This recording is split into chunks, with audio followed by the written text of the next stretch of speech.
મિત્રો, એક દ્રષ્ટિએ જોવા જઈએ તો 2025નું વર્ષ ખરા અર્થમાં મોટા અકસ્માતોનું વર્ષ રહ્યું છે.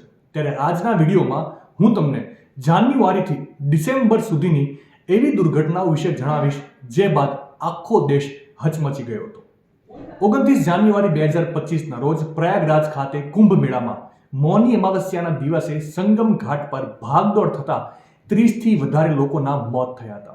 15 ફેબ્રુઆરી 2025 નવી દિલ્હી રેલવે સ્ટેશન પર પ્લેટફોર્મ બદલવાની અફવા ફેલાયા બાદ મોટી ભાગદોડ થઈ અને આ અફરાતફરીમાં 18 લોકોના મોત થયા હતા. 22 એપ્રિલ 2025 જમ્મુ કાશ્મીરના પહલગામમાં મોટો આતંકી હુમલો થયો હતો, જેમાં આતંકીઓએ નિર્દોષ મુસાફરોને નિશાન બનાવ્યા હતા. આ હુમલામાં 26 લોકોના કરુણ મોત થયા હતા. આ આતંકી હુમલા બાદ આખા દેશમાં ખૂબ જ આક્રોશ ફેલાઈ ગયો હતો.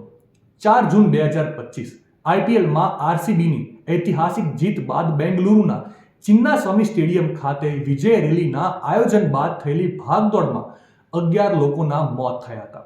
12 જૂન 2025 આ દિવસને ગુજરાતના ઇતિહાસનો કાળો દિવસ કહી શકાય, કેમ કે આ દિવસે અમદાવાદ એર ઇન્ડિયા વિમાન દુર્ઘટનામાં 241 લોકોના કરુણ મોત થયા હતા.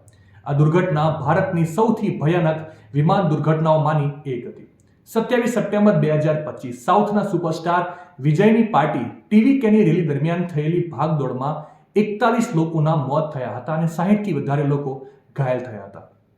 10 નવેમ્બર 2025 દેશની રાજધાની દિલ્હીમાં લાલ કિલ્લા પાસે એક કારમાં સાંજે 6:52 થયેલા ભયંકર બ્લાસ્ટમાં 15 લોકોના મોત થયા હતા.